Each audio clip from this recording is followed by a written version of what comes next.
Karena doa dan tidak berdoa itu tergantung hidayah dari Allah Ta'ala untuk si anak. Dia mau doain apa enggak. Baik. Kan seperti itu. Ada anak juga nggak pernah doain orang tua walaupun dia muslim. Ada dan banyak seperti itu. Ketakutan terus-menerus, kemudian dia kalau berwudu dia itu nggak pernah selesai. Ada yang ngomong batal, kamu kentut, kamu kencing, kamu ini terus begitu. Sehingga pada saat mamanya dia itu mau azan duhur mamanya, itu sampai asar atau malah asar lewat itu dia masih berwudu.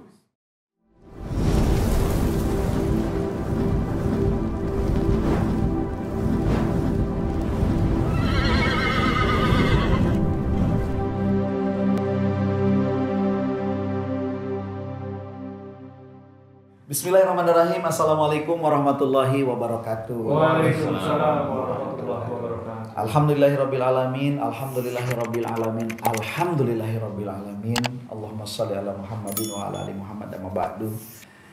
Sedulur beriman yang dirahmati Allah Subhanahu wa taala, apa kabarnya di sana?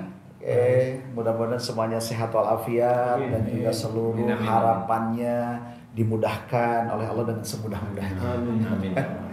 Nah, alhamdulillah kali ini saya bisa menjumpai sedulur semuanya melalui channel Ustadz Dando Official Channel, kemudian ada Tung Family dan juga Asep Hidayat Official Channel.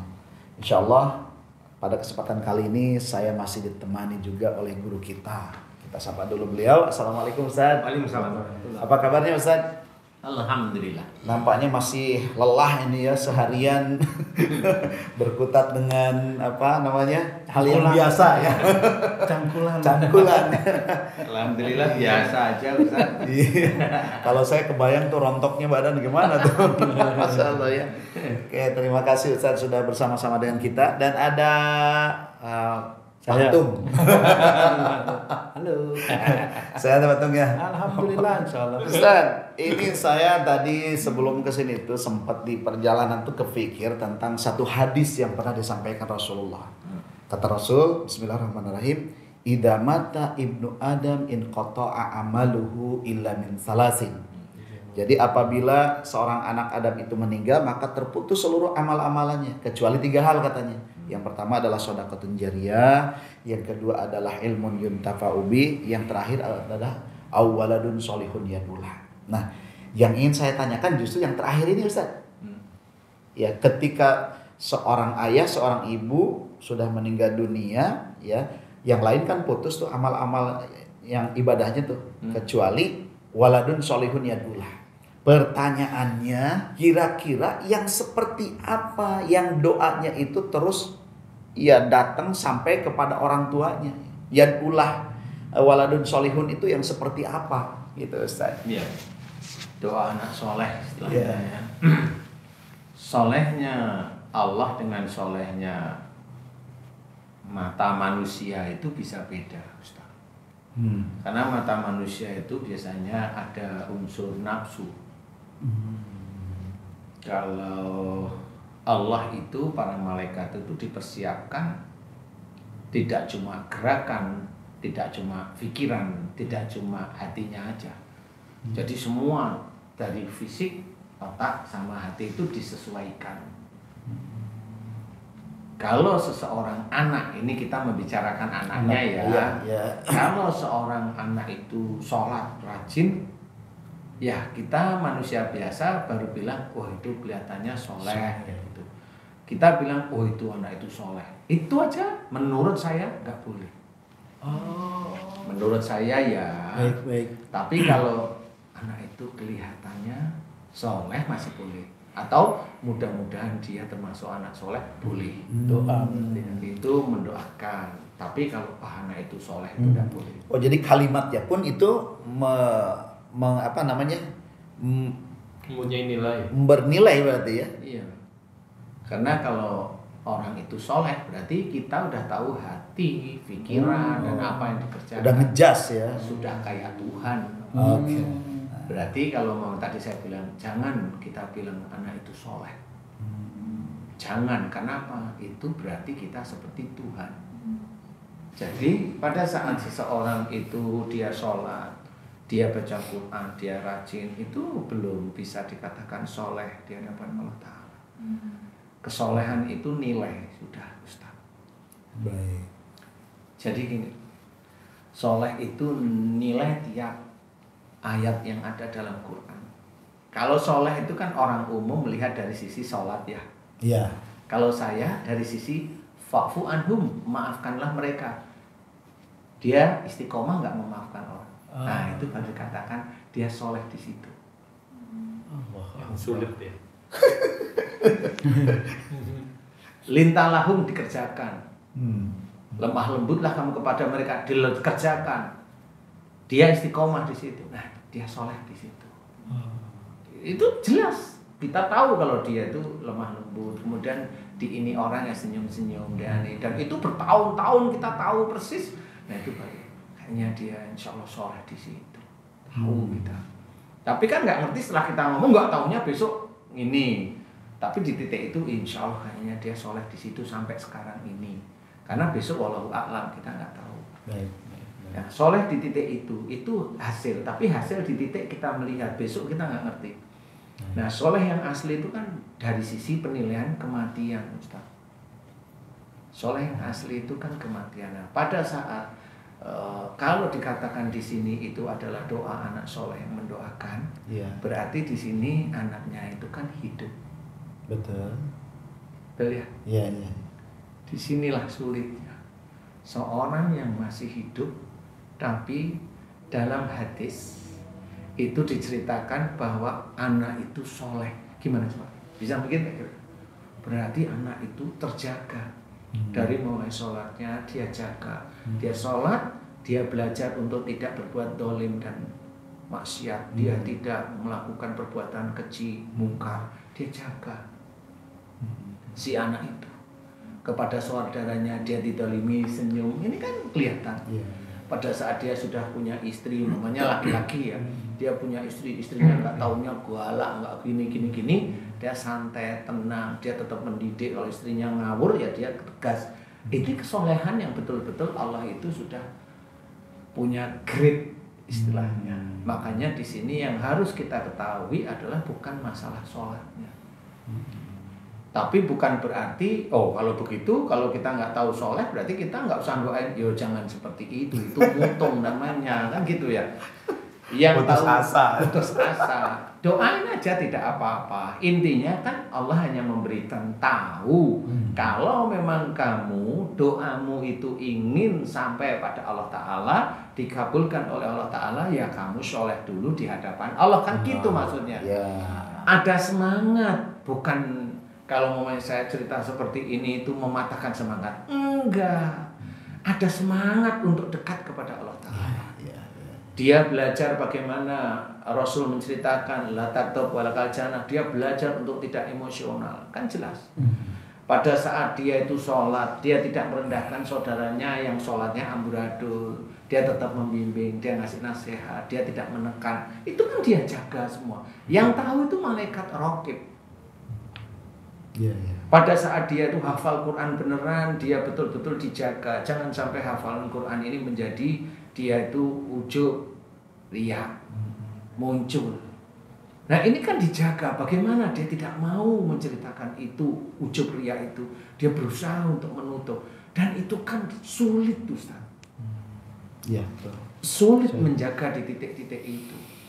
Kemudian kalau punya ilmu, ada saudaranya yang lain punya ilmu aja, ada saudara yang lain mirip ilmunya, tapi saudaranya itu yang lebih hebat. Dia kan harus mikir sebenarnya, yang salah ini siapa? Saya apa saudara saya? Kalau saudara saya salah, kalau saya lihat dia kayaknya lurus-lurus aja, berarti saya ini yang kurang.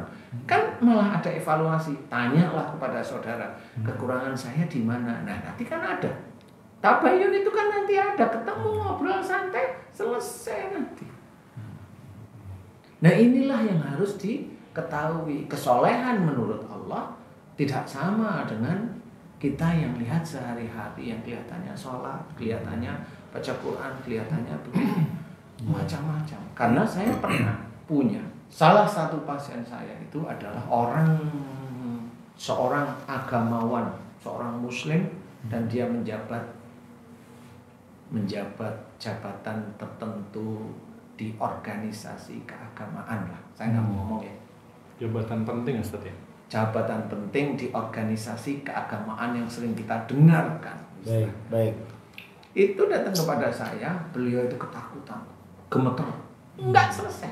Kurang lebih kalau saya nggak salah itu sekitar 8 bulan kalau nggak salah ya.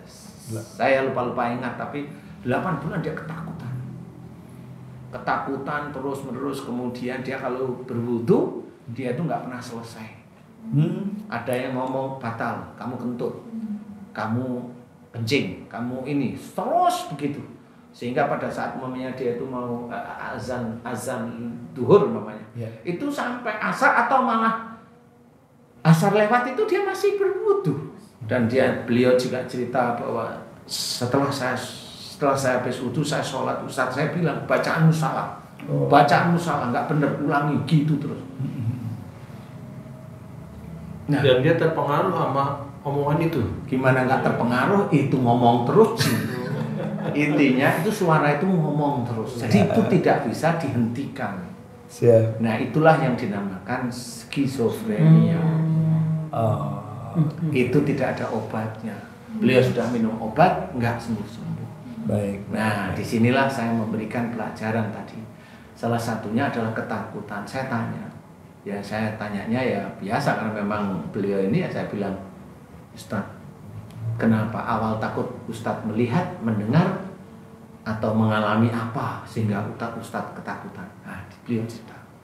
Saya waktu itu lihat teman saya khotbah Jumat. Baru 5 menit langsung jatuh meninggal. Di situ saya ketakutan. Oke, insya Allah udah ketemu takutnya. Maksudnya gimana? Lah Ustaz itu kan ya pendakwah, kok malah seperti itu, takut mati itu gimana? Ini kan takut mati itu. Iya Ustaz, lah mati itu kan haknya Allah, kenapa Ustaz takut? Oh, tapi teman saya itu kan sama dengan saya. Lah kan namanya takdir orang kan takdir orang itu beda-beda. Nggak bisa sama. Rezeki temennya Ustadz sama Ustadz kan ya beda. Kematian juga sama, nggak usah dipikirin. Ustadz serahin sama Allah. Selama Ustadz itu tetap istiqomah ada di relnya Allah, iman, ketakwaan pada Allah kuat, nggak usah dipikirkan kematian. Doa aja mudah-mudahan nanti meninggalnya Ustadz juga husnul khotimah, saya bilang gitu. Wah, mulai beliau paham, nggak usah takut. Yang dulunya ini gemeter, ini mulai reda. Reda itu langsung ini beliau paham, ini berarti alhamdulillah. Benar Ustaz mau berjanji sama Allah Ta'ala, serahkan sama Allah Ta'ala. Beliau jawab mau, kemudian saya kasih nasihat karena sama-sama tahu. Ya, beliau juga Ustaz. Akhirnya tangan itu enggak begini, udah ditempel di sini. Terus saya tanya, sekarang rasa takutnya gimana? Alhamdulillah hilang Ustaz. Nah itu langsung gitu. Karena beliau berjanji untuk tidak lagi merasa takut mati. Satu, dia udah berjanji pada Allah Ta'ala beliau. Nah, yang kedua adalah wudu yang terus menerus. Saya bilang, Ustadz dulu sering merendahkan ibadah orang lain. Beliau jawab benar. Iya Ustadz. Akhirnya saya bilang, Ustadz tidak boleh seperti itu. Walaupun Ustadz itu ilmunya itu tinggi, ilmu ibadahnya, saya masih bilang ilmu ibadah ya, karena kan saya nggak ngerti ibadahnya beliau. Maksudnya walaupun sama itu kan tingkat sebenarnya nggak ngerti. Walaupun ilmu ibadah Ustadz itu tinggi, tapi nggak boleh kita itu merendahkan ibadahnya orang lain. Kan seperti itu. Faham? Iya. Itulah ujub sama ria. Allah Akbar.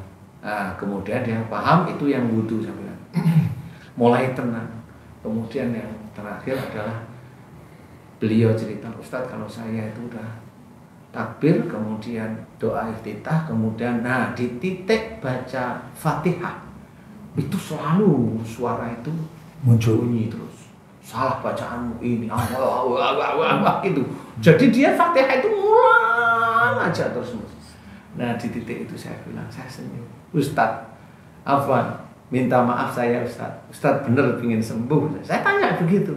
Insya Allah, mudah-mudahan Allah ngizinin dan ridho Ustadz. Beliau bilang gitu. Insya Allah ya, tapi mohon maaf, Ustadz harus jujur. Ustadz, jika suatu ketika Ustadz itu berjamaah dan Ustadz menjadi makmum, kayaknya Ustadz kalau mendengar seseorang imamnya membaca bacaan sholat, Ustadz tahu ada bacaan salah dan Ustadz ngecek. Mohon maaf, bener apa enggak?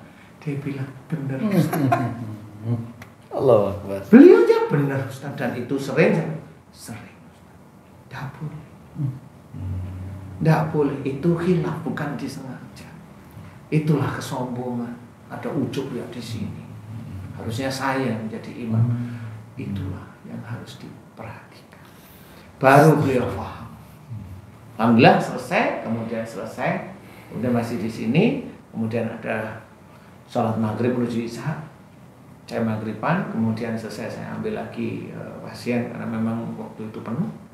Setelah itu selesai semua sampai isya, kemudian saya lihat Ustadz tersebut masih ada di klinik.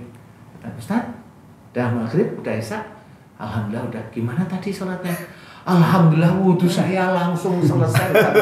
Alhamdulillah, Allahu Akbar, Masya Allah. Itu baru beliau tuh, oh gitu ya. Maaf ya Ustadz, saya harus ngasih tahu. Bagaimanapun juga kita sama-sama berdakwah. Nah inilah beliau ini, tetap saya anggap beliau senior saya. Tetapi bagaimanapun juga kita tidak tahu iman, ketakwaan kepada Allah Ta'ala. Walaupun ibadah-ibadah yang kita kerjakan itu kelihatannya benar, tetapi kalau kita ada ujub, ada riya, selesai itu Ustaz. Jadi itu tetap harus kita jaga sehingga itu bisa menjadikan kita mencoba istiqomah di dalam beribadah kepada Allah Ta'ala. Ya, jadi tidak bisa kita asal saya sudah sholat, saya sudah baca Quran, saya ini, saya apa, tidak bisa. Dan inilah saya anak soleh. Ya, kalau itu enggak ya, tapi di sini ya. Iya. Makanya ujub riya itu benar, itu saya alami dengan beliau. Jadi ya makanya di situ kesolehan di mata manusia belum tentu di mata Allah Ta'ala itu dianggap soleh. Nah yang ini harus dijaga terus menerus. Dijaga terus menerus. Kita jaga ya, kita jaga. Jangan sampai ada ujub. Jangan sampai ada riya. Jangan sampai belajar untuk menjadi baiklah di hadapan Allah. Enggak terlalu istimewa, baik aja di hadapan Allah. Tetap ada rendah hati, tidak merasa hebat dengan ilmu yang dititipkan oleh Allah Ta'ala. Ini kan ilmu titipan ya Ustaz. Baik. Sehingga itu menjadikan kita nanti dinilai soleh oleh Allah Ta'ala. Dan mudah-mudahan saja, mudah-mudahan doa-doa anak yang soleh atau kita yang dianggap soleh oleh Allah Ta'ala tembus kepada kedua orang tua kita. Amin. Kan seperti itu ya. Tembus pada alam barzah yang ada pada kedua orang tua kita. Nah itu sebenarnya kita inginkan. Nah, cuma sampai sekarang belum ada orang yang bisa melihat alam barzah. Karena kalau dia melihat alam barzah mati namanya. Dan mati pun itu dia nggak bisa bertemu dengan saudaranya yang sudah mati. Walaupun tetanggaan ya. Walaupun tetanggaan ya, karena memang itu sudah meninggal. Sudahlah, kita tidak perlu membahas itu. Tapi intinya, kesolehan di mata manusia belum tentu itu bisa soleh di hadapan Allah Ta'ala. Karena pada saat kita itu menguatkan iman, semua pekerjaan yang kita kerjakan harus lillahi ta'ala, apapun bentuknya harus lillahi ta'ala. Nggak usah yang begitu. Kalau mau saya nyerempet dikit, Ustadz, saya tanya, kalaupun umpamanya nih, kalau Ustadz itu namanya suami istri yang sudah lah ya, menjalankan kewajiban bersuami istri ya. Pertanyaan saya, pernah atau jarang sekali selesai itu selain bersyukur pada Allah Ta'ala, berterima kasih pada pasangan, itu saya mau tanya. Alhamdulillah sih selama ini setelah kami melakukan kewajiban kami masing-masing, maksudnya yang mana nih? yang semuanya lah. Terus saya selalu mengucapkan terima kasih gitu kan. Sejak kapan ini? Ini perlu teman-teman yang lain tuh belajar sejak kapan? Alhamdulillah sih sejak dari awal kami menikah. Oh alhamdulillah. Sebetulnya jangan bilang ya. Oh, karena sebenarnya begini Ustaz, itu pun juga harus dimunculkan, diucapkan. Karena ada perasaan kita yang ada perasaan bersyukur karena ini yang halal, kan begitu ya. Ada perasaan bersyukur Allah mengizinkan, kan seperti itu. Jadi Itu jarang sekali orang yang bersuami istri yang muslim itu juga itu jarang sekali dikerjakan. Makanya kalau usaha seperti ini bisa menjadi pelopor. Intinya adalah bersyukur itu sangat penting, istighfar itu juga sangat penting, fokus pada rasa syukur, fokus pada mohon ampun kepada Allah Ta'ala, kemudian tetap bismillah terhadap semua pekerjaan yang kita lakukan yang baik. Alhamdulillah setelah kita itu mengerjakan, dan pada saat antara mengerjakan awal sama selesai itu ada ujian. Nah ini juga kita harus siasati bagaimana kita itu tetap ada di jalan Allah. Bagaimana kita itu mengingat Allah pada saat kita itu berdiri, duduk maupun berbaring itu ya di titik-titik itu. Insya Allah kurang lebih seperti itu. Wallahu a'lam. Oke, alhamdulillah. Pak, tuh mungkin ada pertanyaan mengenai anak soleh. Saya ada cerita sedikit nih. Boleh cerita. Berapa menit kira-kira cerita? Oh, enggak lama. Saya kan juga dulu punya teman-teman lah di luar itu ya. Itu mereka ada yang cerita gini, anakku tuh tak sekolahin di yang hebat lah itu supaya nanti kita ada yang doain. Oke. Ya, jadi apakah seperti itu juga cara-cara seperti itu bisa membuat jadi soleh seorang anak itu Pak Ustadz? Jadi itu beda-beda antara keinginan ayahnya dan keinginan anaknya bisa beda. Dan kalau ayahnya sudah bilang mendeklar bahwa biar besok saya ada mendoakan, berarti ayahnya menginginkan.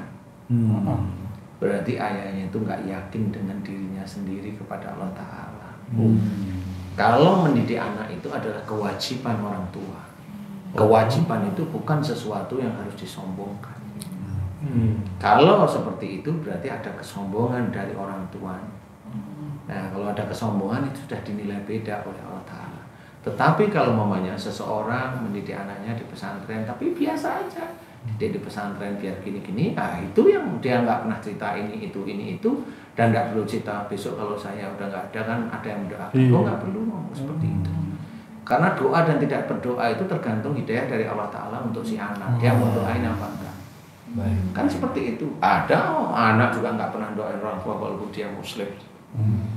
Ada dan banyak seperti itu. Inilah yang harus kita ketahui. Nah orang tua yang menginginkan doa dari anaknya itu ya menurut saya kurang pas.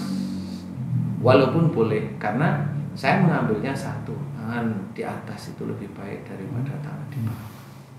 Berarti dia seperti meminta pamrih itu walaupun itu anaknya. Ya, dengerin aja kan bisa dilihat dari situ.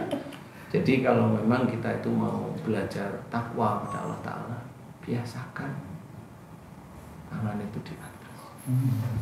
Apapun bentuknya, biasakan. Walaupun itu sulit, tapi itu belajar, biasakan. Kecuali kalau memang sudah mentok, sudah berusaha terus mentok, baru mohon kepada seseorang yang memang betul-betul jelas baik, biar dituntun. Jadi kalau orang belum udah minta didoain ya malah seperti saya tidak terbiasa seperti itu. Makanya kalau ada orang sakit saya kasih nasihat itu agar paham. Jadi bukan duduk itu langsung dengerin kan, dengerin saya berdoa, enggak seperti itu gitu loh. Jadi dengerin nasihat saya, dengerin ayat-ayat Allah ini, sehingga kalau dia mulai paham, Allah nanti yang membuka sendiri, bukan menyelesaikan. Jadi malah bukan saya. Jadi kalau mereka yang sembuh itu memang dari Allah, bukan dari saya. Dari jin bukan, jin itu yang saya keluarkan dari tubuhnya. Saya bantu untuk berdoa kepada Allah Ta'ala agar dikeluarkan. Jadi bukan jin dari saya mah nggak tahu ada jinnya apa enggak, kecuali orang yang bilang saya ada jin itu melihat jin. Betul nggak Ustaz? Kalau orang itu bilang saya ada jin, berarti dia melihat jin. Pasti. Iya. Tapi kalau dia bilang, oh enggak, saya nggak melihat jin, nah, terus kok bisa ngomong? Kok bisa ngomong dia itu katanya saya Ustaz Danul itu punya jin, padahal dia tidak bisa melihat jin, nah itu fitnah. Itu fitnah. Baik. Ada tambahan mungkin Ustaz sebelum kita close? Mengenai waladun solihun yadullah. Waladun solihun ini sebenarnya yang harus kita kerjakan itu harus benar-benar serius. Belajar itu benar. Termasuk saya pun sampai sekarang pun masih belajar. Masya Allah. Saya tidak menganggap diri saya itu bisa ini bisa itu, enggak. Makanya saya bisa ini enggak, saya berdoa aja hanya pada Allah. Enggak, saya enggak merasa bisa. Ilmu ini hanya titipan dari Allah. Dan saya kalaupun umpamanya dikatain ini katain itu, saya kan senyum-senyum aja. Kenapa senyum-senyum? Satu, itu saudara saya, berarti saya tidak boleh membuka aib kalaupun dia salah. Itu saya jaga.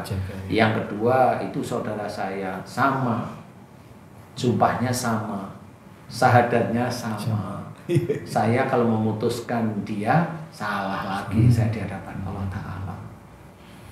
Dan berikutnya saya tidak mau. Saya mending saya serahkan kepada Allah. Karena apa? Allah yang mengatur hidupnya dan Allah yang mengatur hidup kita. Jadi ya serahin aja sama Allah Ta'ala, dan nggak perlu kita membicarakan kejelekan saudara kita, kan lebih enak, Ustaz ya.